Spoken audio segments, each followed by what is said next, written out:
শনিবার অনুষ্ঠিত আবাসন ব্যবসায়ীদের সংগঠন রিহ্যাবের প্রাথমিক ফলাফলের বিরুদ্ধে অভিযোগ করেছেন পরাজিত ৩ প্রার্থী। দাবি করা হয়েছে ফলাফল বাতিলের। শনিবার সংগঠনটির ভোট হওয়ার একদিন পরই রোববার আপিল বোর্ডে আবেদন করেন তারা। ওই প্রার্থীরা হলেন মোহাম্মদ জাফর, মোহাম্মদ জাহাঙ্গীর আলম, মোহাম্মদ আলিমুল্লাহ। নিয়ম অনুযায়ী আবেদনের একদিন পরই আপিল শুনানি হওয়ার কথা। তবে বোর্ড চেয়ারম্যানের ব্যস্ততার কারণে তা একদিন পেছানো হয়। মঙ্গলবার আপিলের রায় ঘোষণা করার কথা রয়েছে। শনিবার রিহ্যাবের 2026-28 সালের পরিচালনা বোর্ডের নির্বাচন অনুষ্ঠিত হয়। নির্বাচন পরিচালনা বোর্ড চেয়ারম্যান জহিরুল হক ভূঁইয়া জানান, শুনানি শেষেই চূড়ান্ত ফলাফল ঘোষণা হবে। আপিল বোর্ডের ভোট গণনার পরই জানা যাবে চূড়ান্তভাবে বিজয়ী প্রার্থীদের নাম। কাছাকাছি ভোটে যারা ফেল করেছেন তারা আপিল করেছেন, আমি এটুকু শুনেছি।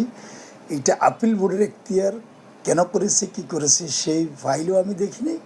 এটা আপিল বোর্ডের একজন মেম্বার সাহেব এখানে বসা ছিলেন, তিনি আমাকে শুধু এটুকু বলেছেন যে চেয়ারম্যান সাহেব জানিয়েছেন আজকে আইনজীবী সমিতির নির্বাচনের কারণে উনি ব্যস্ত, উনি আগামীকাল সকাল 9:30 থেকে আপিল শুনানি করবেন।